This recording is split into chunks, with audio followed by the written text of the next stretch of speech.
This is Princeton Tonight, featuring Olympian Robby Andrews, musical guest Sam Gravitte, the Infamous Stringdusters, and your host Marcella Lukes.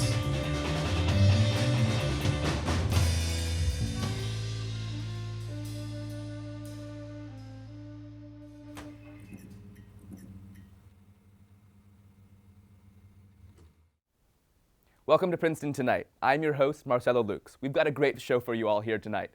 Our guest this month competed at the Rio Olympics this past summer. He's distance runner Robby Andrews, and I'll be sitting down with him in just a few minutes. We've got two musical guests tonight, one Broadway and one bluegrass. Plus, we've got stand-up, sketches, and more. It's going to be a great show, and to get it started, we have a special On the Street segment for you, featuring magicians. Take a look.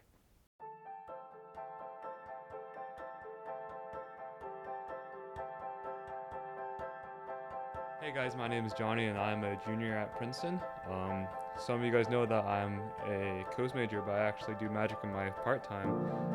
It started whenever I was in junior year of high school actually, and I was playing poker and I didn't know how to shuffle a pack of cards. So it was really embarrassing whenever it was my turn to cut the deck. I couldn't actually do that. So I just took the time, just looking up independently on my own on YouTube and then other online resources on how to shuffle cards, and actually that led me to magic, which I really enjoyed because whenever you're a kid, it's the best feeling in the world when you get fooled, not knowing how that effect or trick is done.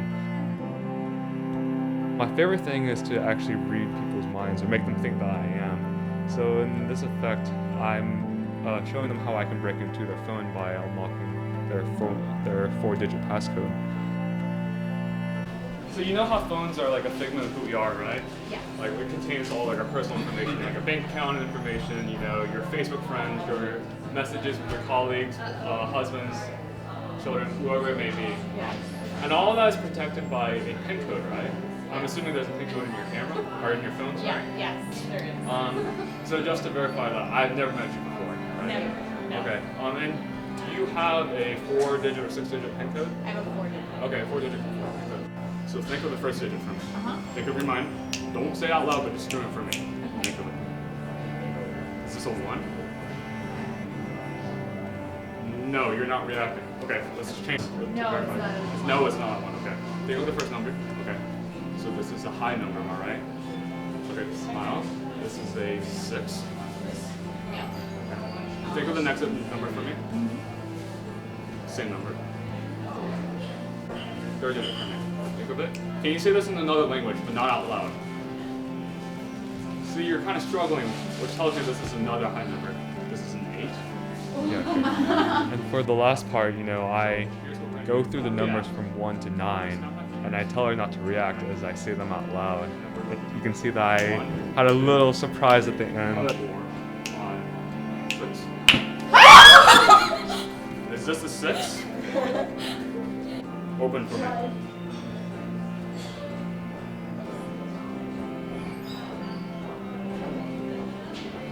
You show it to everyone.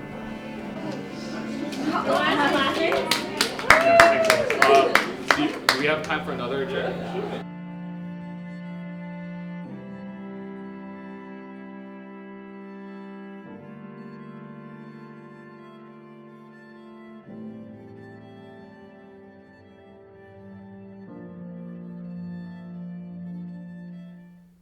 Hey everyone, we're back here with Princeton Tonight. I'm Marcelo Lukes, sitting down here with our special guest this month, Olympian Robby Andrews. Robby, thanks so much for being here tonight. Thank you for having me. Of course. Now, Robby, you are a man in pure physical shape. You are so fit, it is incredible. Beyond there, it is what, Michelangelo made when he constructed the statue of David. What do you do to train to train? What's your process like? Obviously, lots of running. Yeah. That's a given. I'm a volunteer assistant with the Princeton team here, and we do lots of stuff. We do lots of running. We do lots of med ball stuff. We do lots of stretching.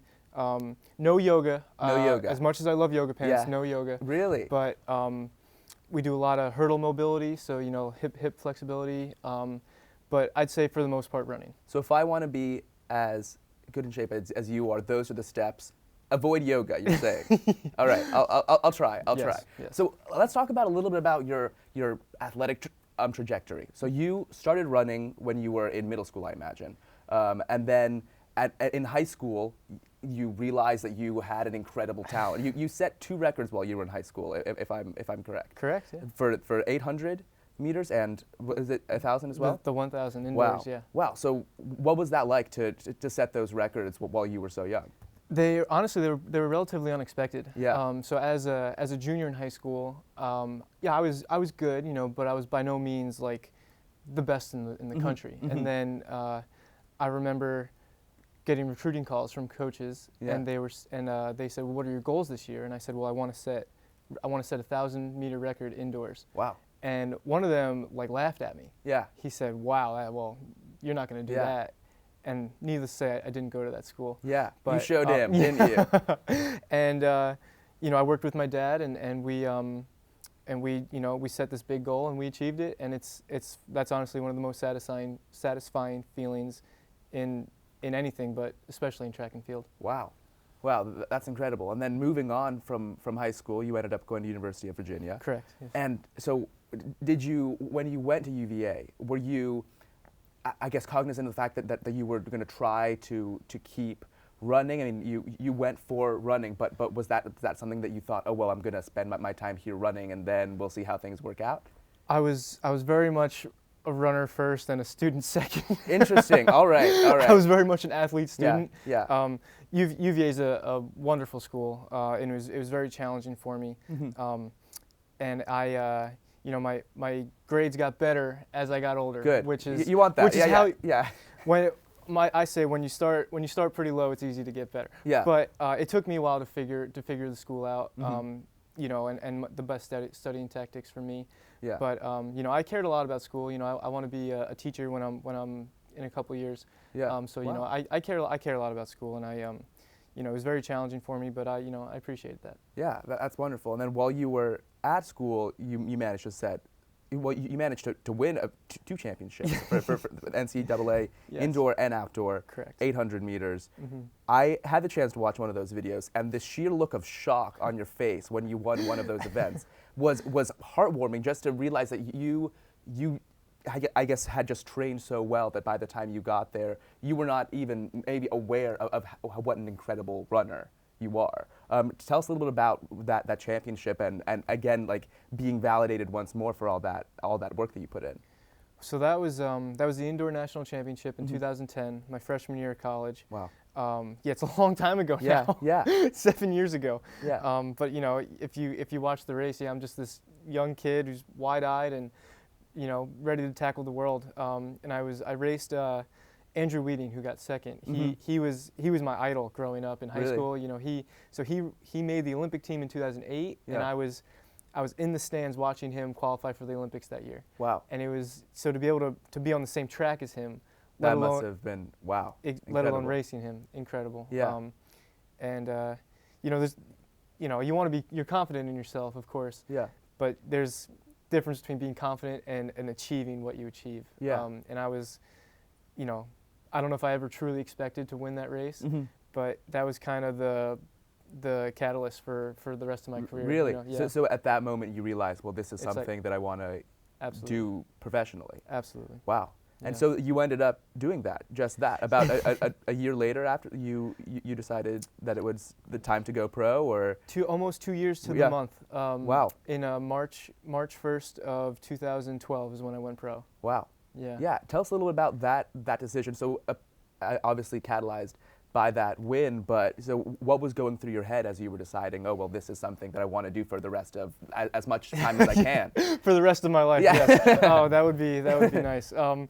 So 2012 was an Olympic year, obviously, and the coach Jason Vigilante, who's now the coach at Princeton, he was at UVA at the time, or he was in Charlottesville at the time, and I really wanted to make an Olympic team. I really wanted to be an Olympian. That was my dream for a very long time, and I felt like I had a great opportunity to pursue a professional career. I had won 2 titles already.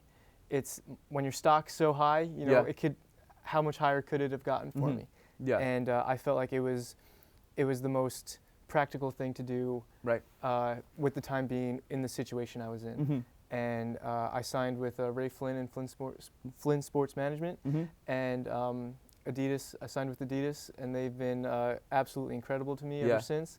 And unfortunately, I did not make the Olympic team that year, but fast forward a couple years, and dreams do come true. Yeah. So was that time between the London Olympics and the Rio Olympics really spent for you just training as hard as you could to make sure that you were able to make that 2016 team? It was more of a mental training, a mental journey, you know, than physical. I still haven't run faster than I did in 2012, which is kind of funny to think about, considering how much not yoga we've done.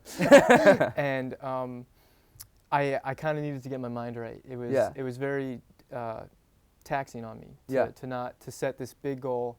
Like in high school, you know, I set this big goal and I achieve it. Then in college, I set a big goal to win a title. I achieve it. Post college, you know, I set this goal to make an Olympic team and I don't. And it was kind of traumatic, you know, in a way.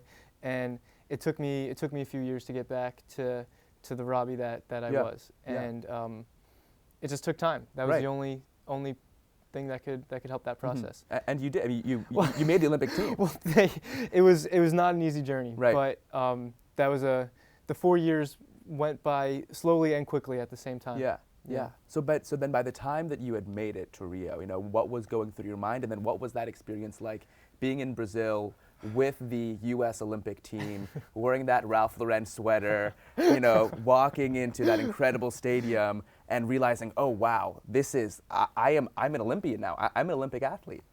My time at UVA helped me fit in with the Ralph Lauren stuff. Oh, okay. All right. A lot of vineyard vines too. Yeah. And it was truly special. Yeah. You know, there's only so many. You know, it was so special. Representing your country, that's the biggest honor that a person can have, in my opinion. And I'm doing it the best way I can. But my family was able to come down, and it was just, you know, it was my dream. And I was literally living my dream. So I'm very grateful for my time there. And you know, I want to go back. I'm hungry for more. Right, that's good to hear. What was it like spending time with all these other athletes from around the world, those who are the best at what they do? It was very enlightening to meet so many people and so many talented and accomplished people. Because you walk around and any given person you look at could be a world champion, could be the next water polo star. You know, it was very. I learned a lot from a lot of people. And it was something that I'll never forget, my conversations and my experiences. No, ultimately your time in Rio did not go as planned, but you are still preparing for the next Olympics, I suppose. Okay. Yes. And so is there, when you're not training, when you're not doing yoga, what else do you do? What's a day in the life of a professional runner? I watch a lot of Office. Okay. That's probably my favorite show. Yeah. And just a lot of resting and relaxing for the next training session. It's not a glamorous life, I say. Oh, not glamorous. I don't know. You've got the Adidas sponsorship. You get to sit at home and watch The Office. It seems like it would be a fun place to be. Well, thank you very much. Yeah, Thank you. Robby, it is such a pleasure to have you here on this show. And I'm really glad you got to be here, Robby, because it's funny. We'd actually intended to interview you in a totally different setting. So we wanted to interview in your natural habitat. Actually on a run. Wait, really? Yeah, but unfortunately that really didn't go as planned. But we'll let you guys check that out. You guys ready? All right, hey everyone, Marcelo Lukes here, about to interview Olympian mile runner Robby Andrews. I heard it's pretty fast, so we're gonna try to catch him on a run, see if we can catch up with him. But I've been training, so I think we'll be good. Here he goes now. And so we were off to catch Robby Andrews. Look at us go. All right, so obviously it was stupid of us to think that we could catch up with him on foot. Kind of goes without saying, he's an Olympian, but I got this scooter now, so we'll be totally fine. Oh, there he's now.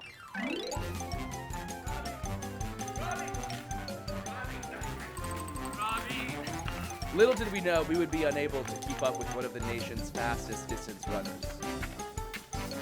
Uh-oh.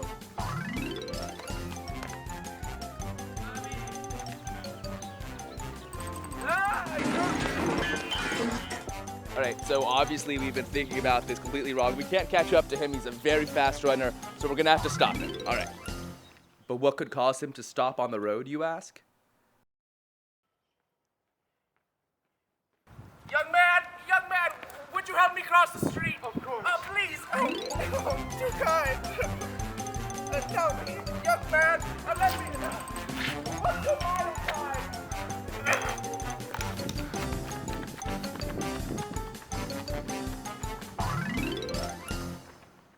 Well, we're glad we at least got you in the studio. It seems like I need to do a lot more working out. Maybe even try out some yoga. But thank you so much for coming, Robby. It's really been a pleasure. Thanks for being on Princeton Tonight. Thank you very much for having me. Appreciate it. Of course. Up next on Princeton Tonight is our first musical guest of tonight's episode. He's an award-winning singer who joined us to record a medley of Broadway hits, and he's a very good friend of mine. We're proud to present Sam Gravitte.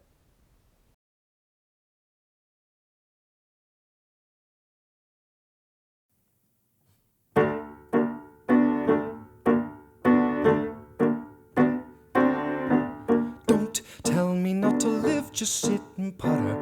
Life's candy and the sun's a ball of butter. Don't bring around a cloud to rain on my parade.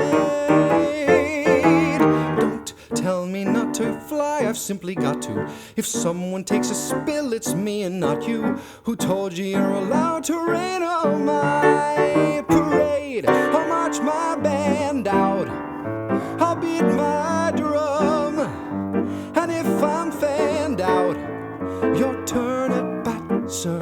At least I didn't fake it, hat, sir. I guess I didn't make it.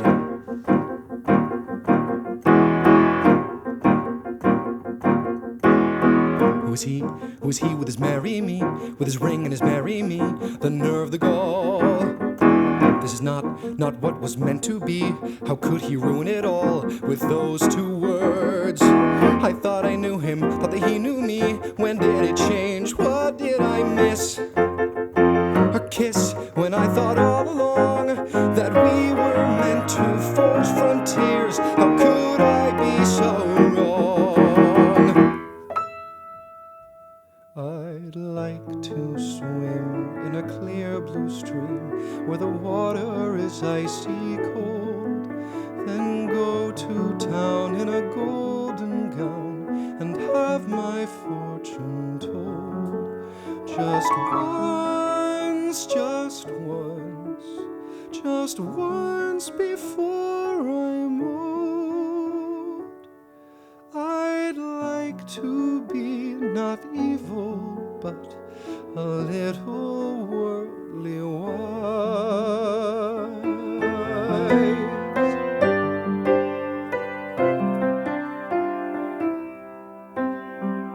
In the evening, I've got to roam. Can't sleep in the city of neon and chrome. Feels too damn much like home, where the Spanish babies cry. So let's find a bar so dark we forget who we are, where all the scars of the nevers and maybes die. I had a dream, a wonderful dream, Papa, all about June in the Orpheum Circuit. Give me a chance and I know I can work it. I had a dream, just as real as can be, Papa. There I was in Mr. Orpheum's office, and he was saying to me, Rose,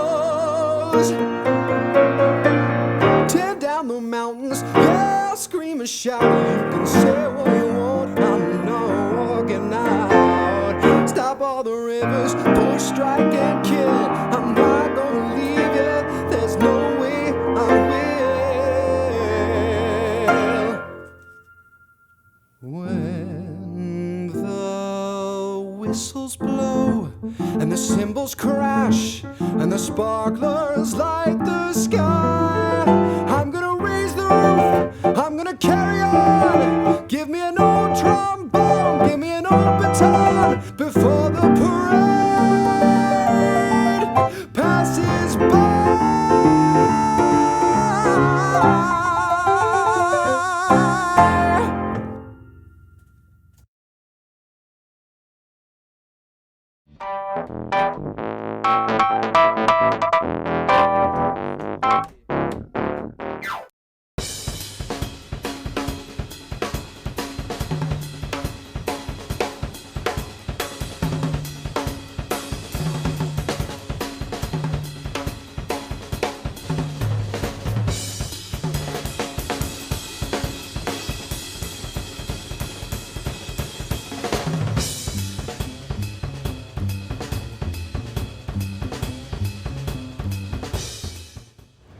used to work for Kaplan, the SAT company, and this was a policy they told me on day 2. They said, never say that a given answer is wrong. Instead, at Kaplan, we say that it's the right answer to a different question. What? Why? That's not helpful. Michael, what's the square root of 16? Is it 11? Yes, you're right, Michael. If I had been asking you something completely different from what I was asking you. See, to me, that sounds a lot worse than just, no, you're wrong. Why do companies insist on treating customers like they're some kind of god? I think Yelp might be partially to blame. This summer I got really into Yelp because a psychic moved into the street where my house is. She's literally right down the bend. And I looked her up, as you would, and the first page of Google has a big page of her Yelp reviews. Her name, by the way, is the somewhat unlikely Psychic Readings by Brianna. Here is my favorite review.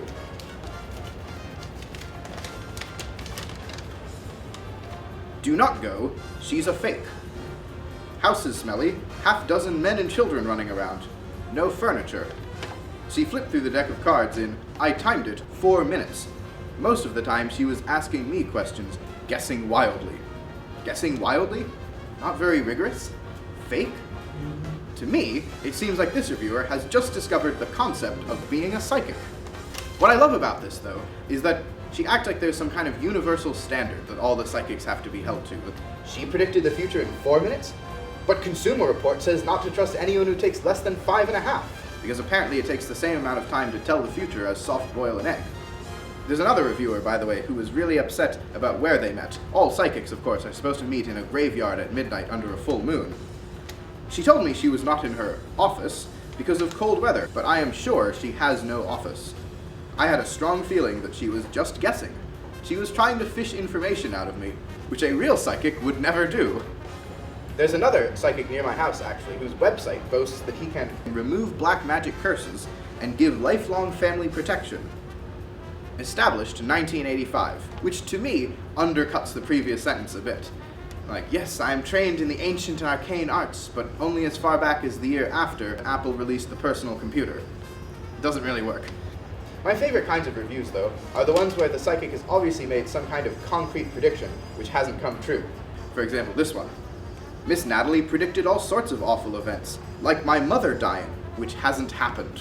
This is a pretty bad thing to be wrong about. Like, your mother will die within a month. No, she didn't. Actually, the Kaplan in me doesn't want to say that. It wants to say, you would be right if only you had been speaking about some other kind of significant life event.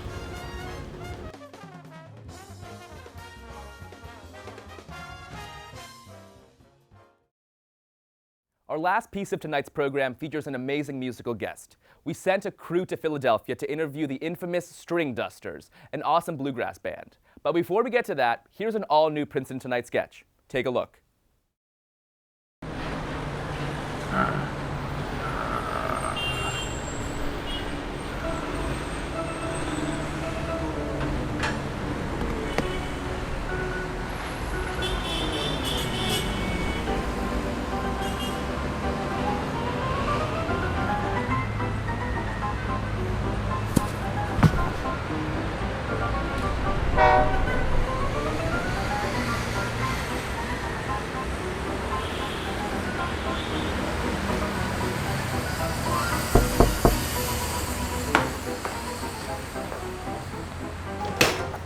Oh, thank goodness you're here.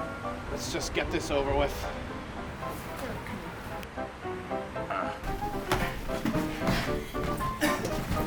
Kids, Mr. Smiles is here. Kids, pick up the pillows, put them down, and sit down.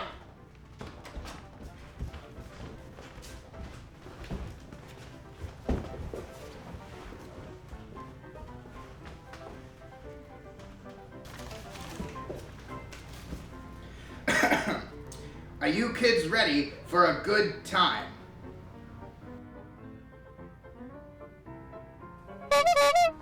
I said, are you kids ready for a good time? Where's the magic, clown? Well, you want to see magic, do you? Okay. Has anyone here got a quarter? Huh?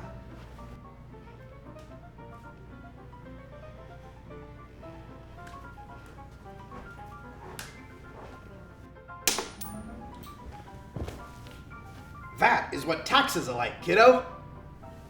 Now, does anyone here have $10? Oh, I do.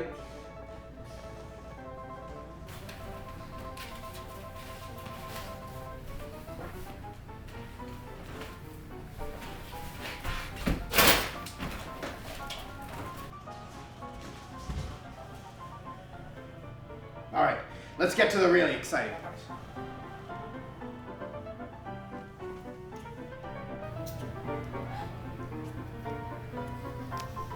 There we go.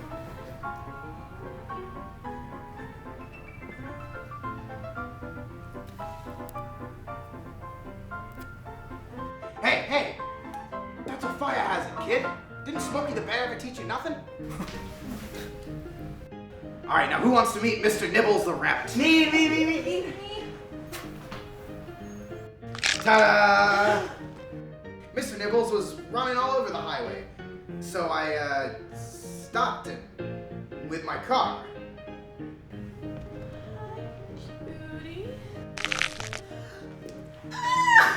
Hey, that's rude. Mr. Nibbles just has a glandular problem. That's proud. Mr. Smuts. Can we do some kid-friendly magic, please? Oh, right. Balloons. What should I make first? A kitty cat. All right, a cat it is.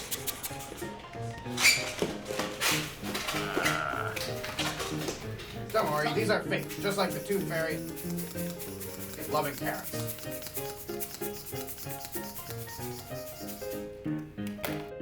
A snake.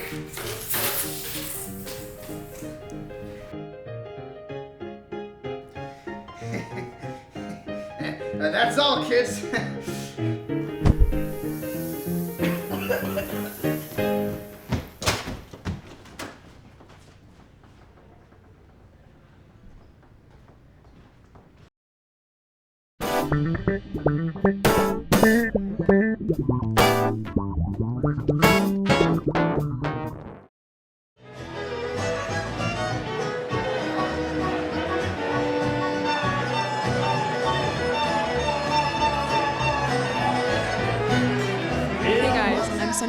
From Princeton Tonight, and we are here backstage at the World Cafe Live in Philadelphia, about to go on an exclusive interview with a couple of the band members from the Infamous Stringdusters.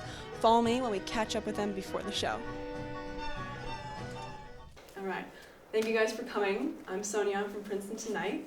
I just wanted to ask you a few questions about your album, about your touring process, recording process. You're doing something new with bluegrass, and what direction exactly are you taking it, and how has that style been influenced by other styles? We all have, different influences musically, and I think that what as we've evolved as a band, I think we've allowed all of these influences, whether it be, rock, Grateful Dead, Fish, blues, whatever, different types of music that we've all played collectively. I think it has been able to come out in the music, and I think that's what makes Stringduster music uniquely Stringduster music is when all these other influences come out, and then in the context of our own original songs that we write. Right. Yeah. When were you first introduced to bluegrass? Were you raised listening to it, or? I was not. I'm the banjo player in the band, and I got into playing banjo through the Flecktones, Bela Fleck and the Flecktones, which is, way at the cutting edge of, basically fusion, and not bluegrass at all. But that got me inspired to play the banjo, and the banjo kind of led me back to bluegrass, because, if you're trying to learn to play, any instructional book or anything like that you're going to find, it's going to be about bluegrass. So that took me back, and I discovered, Old and in the Way, Jerry Garcia's band, and Leftover Salmon, and a few other acts that sort of opened the door to, the real traditional stuff, Flatt and Scruggs and Bill Monroe. So I wasn't raised on it, but just have grown to love it so much over the years. And, we do our own thing, but we also do bluegrass sort of the old school way, once or twice a set.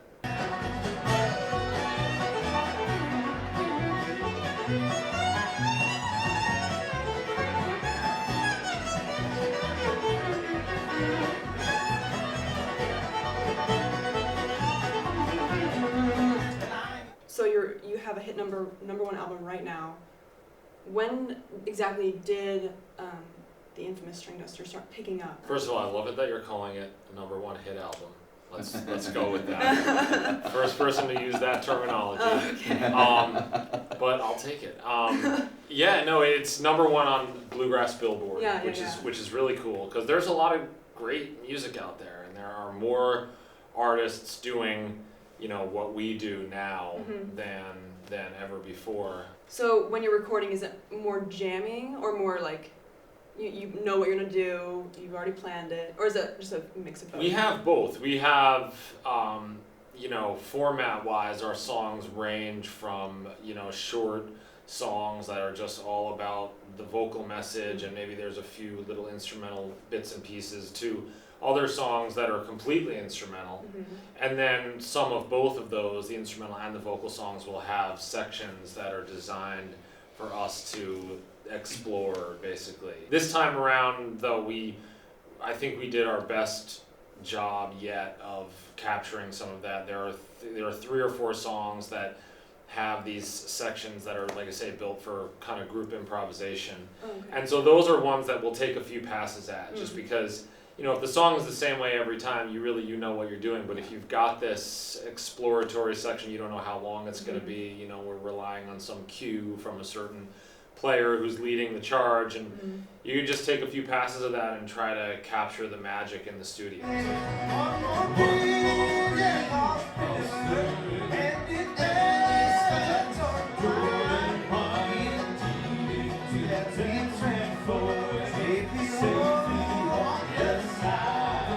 Since this is your routine, like you've done many albums, is it pretty much the same each time, or do you new problems pop up and you got to deal with them?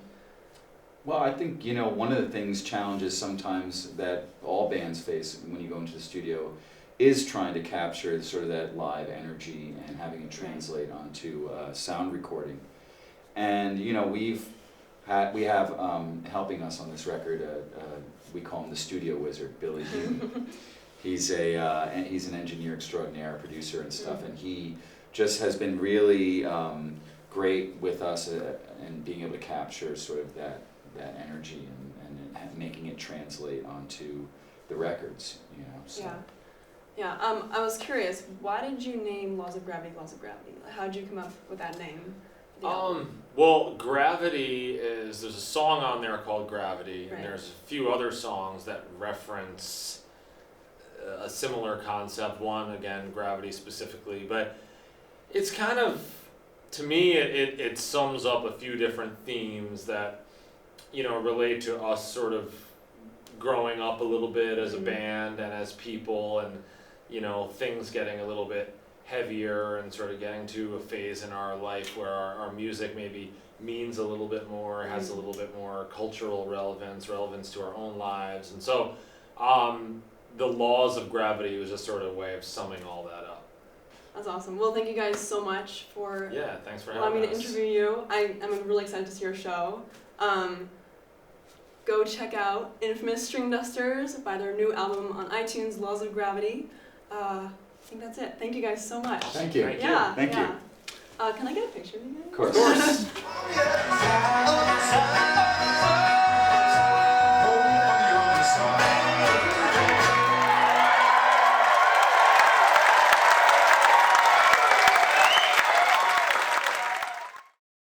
That was Sonia Eisenberg and the Infamous Stringdusters. My thanks to them, to Sam Gravitte, and of course, to Olympian Robby Andrews for coming on this month's show. That's all the time we have. Thanks for watching. I'm Marcelo Lukes, and we'll see you next time on Princeton Tonight.